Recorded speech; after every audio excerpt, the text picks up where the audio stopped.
대립적 구조를 이루고 그다음에 그 남자가 공부한 대상이 누구냐? English. 이렇게 목적어를 그다음으로 명사 앞뒤로 형용사가, 동사 앞뒤로 부사가 이렇게 올 수 있습니다. 어떻습니까? 문법 용어 하나도 사용하지 않고 3형식을 한 겁니다. 1형식이었습니다. 자연물이 한 번 나왔으니까 1형식. 자연물에 대해서 두 번째 설명했습니다. 이것도 2형식입니다. 그럼 우리 뭐라고 합니까? 3자는 빠져. 자신의 행동하는 대상인 3자에 대해서 말하는 겁니다. 그래서 3형식으로 할 수 있어요. YB English. 안녕하세요.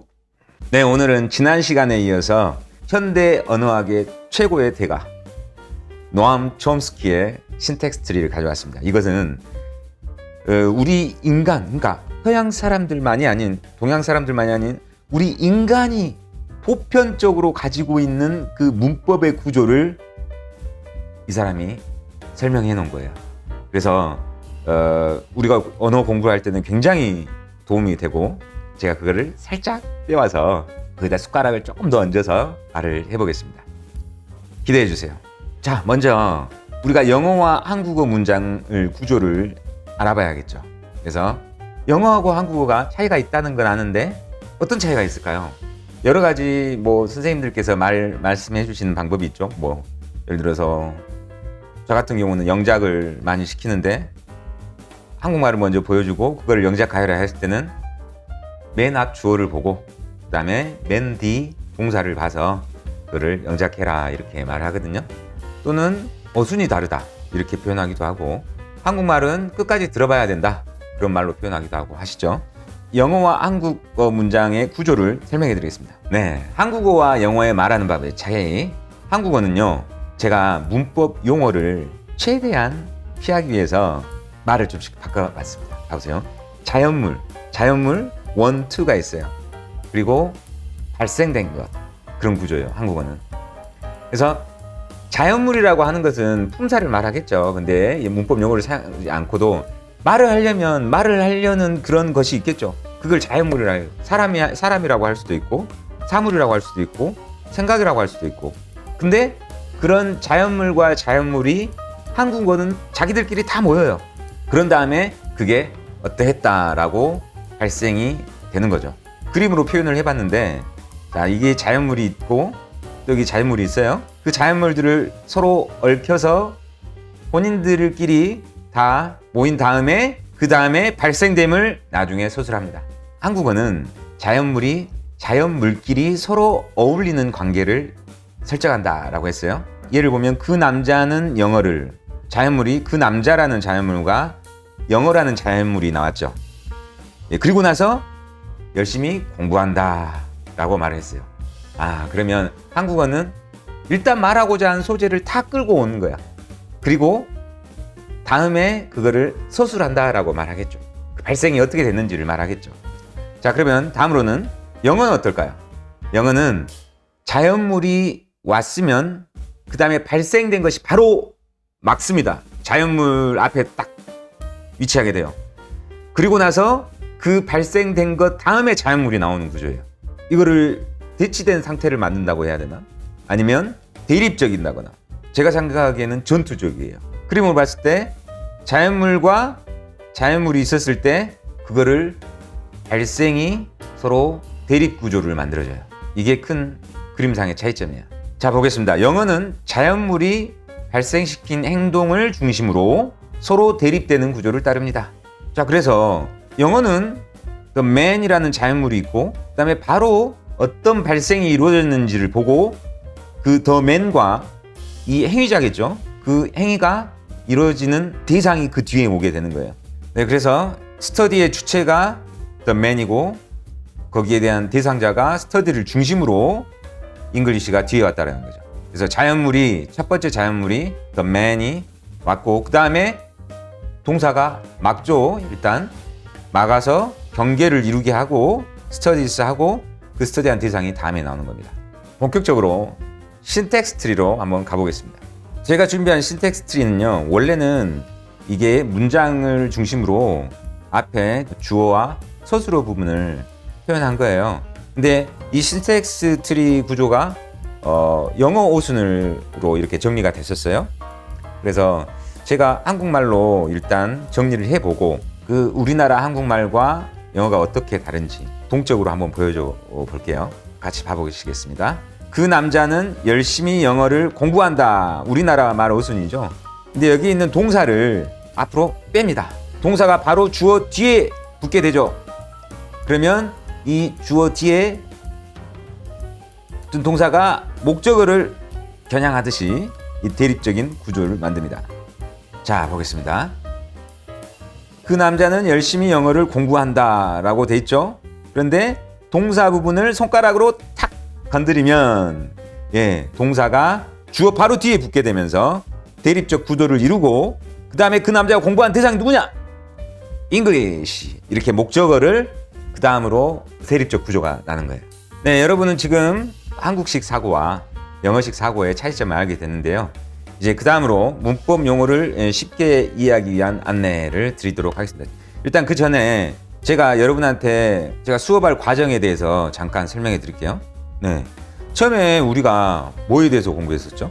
명사, 형용사, 부사, 구와 절의 확장에 대해서 공부했죠. 그럼 오늘 뭐 공부하고 있죠? 네, 영어식 사고에 대해서 공부하고 있습니다. 왜? 아니, 구와 절에 명형사, 명형부 구조가 있는 건 알겠는데요. 그것에 확장이 되는 것도 다 알겠어요. 근데 이걸 안다고 문장이 잘 만들어지진 않아요. 하실 것 같아서 명사, 형용사, 부사의 기본을 가지고 어떻게 영어식 사고로서 문장을 만들어가는지를 우리가 지금 공부하는 거잖아요. 근데 어떻게 지금 공부하는 거예요? 가급적 문법 용어를 사용하지 않고, 우리 목표는 가급적 문법 용어를 사용하지 않고 하는 거죠. 네, 그러면 그 다음은 우리가 뭘 공부하게 될까요? 구와 절을 활용해 문장을 만드는 연습을 할 겁니다. 구와 절을 활용해 문장을 만드는 연습. 이거는 정말 중요합니다.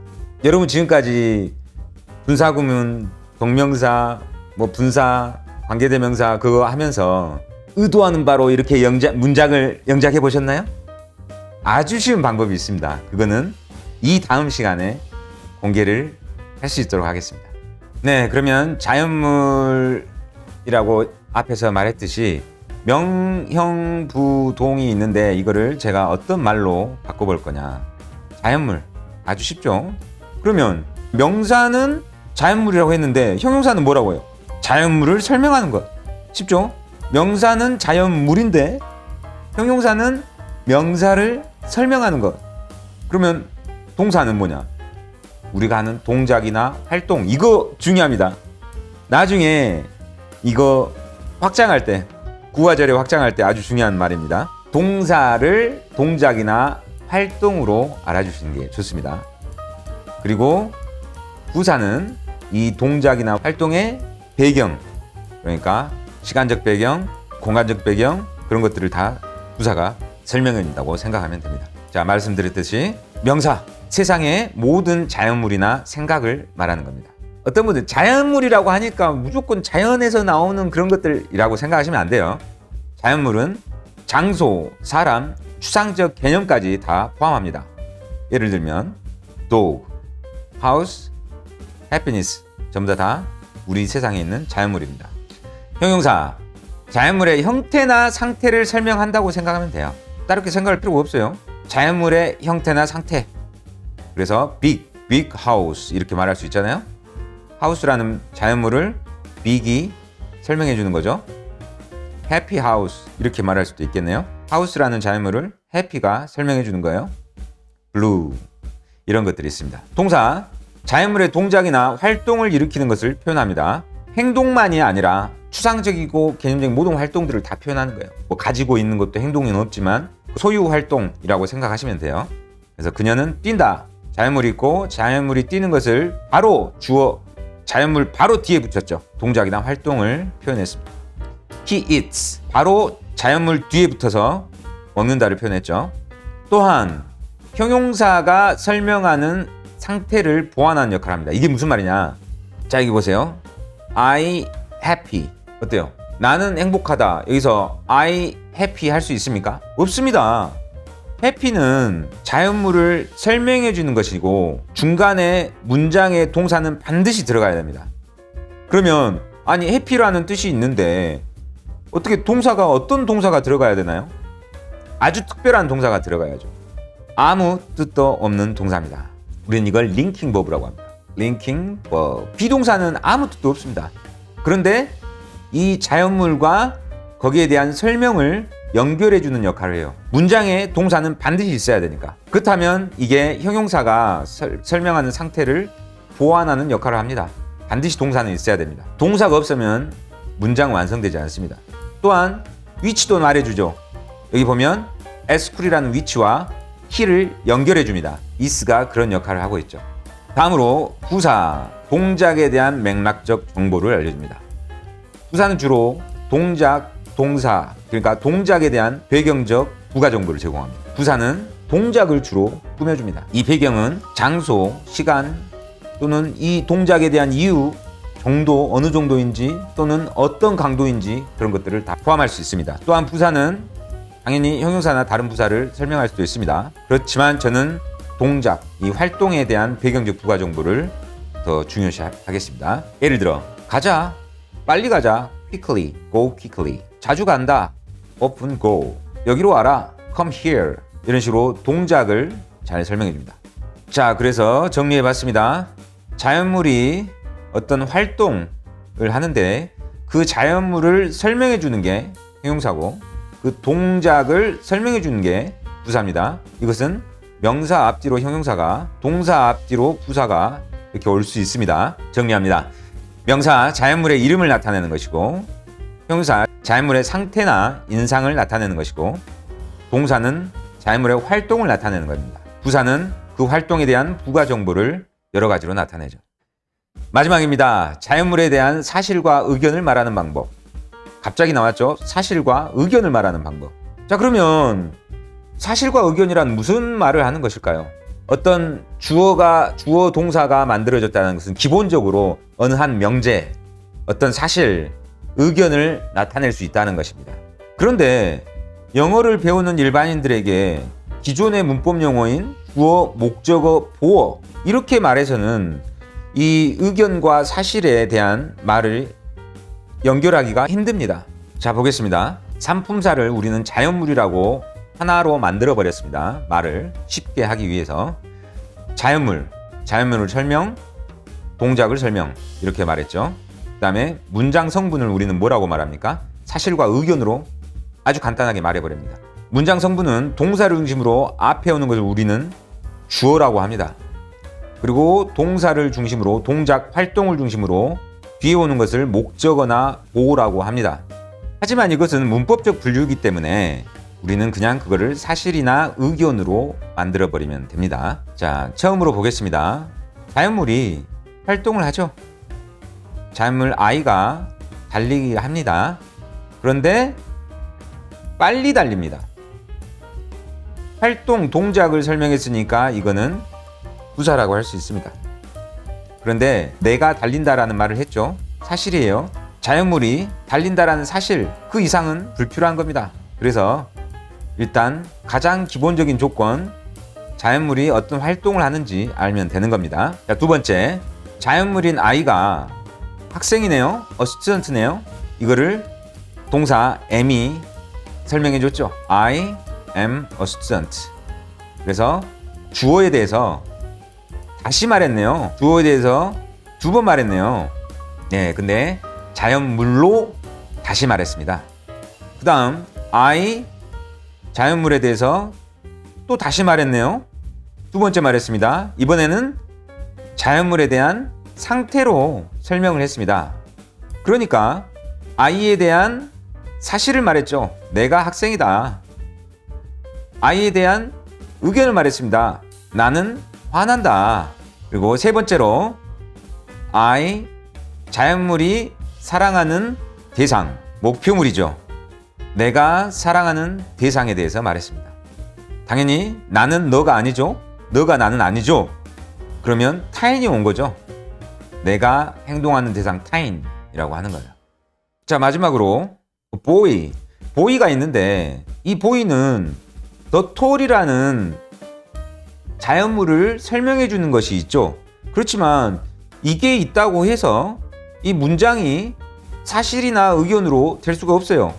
아무리 형용사가 주어를 다시 한번 설명해 줬다 하더라도 동사가 없으면 이 수식어구는 이 자연물을 설명하는 것은 문장이라고 할 수 없습니다. 사실이라고 의견이라고 할 수 없어요. 네, 여러분 어떻습니까?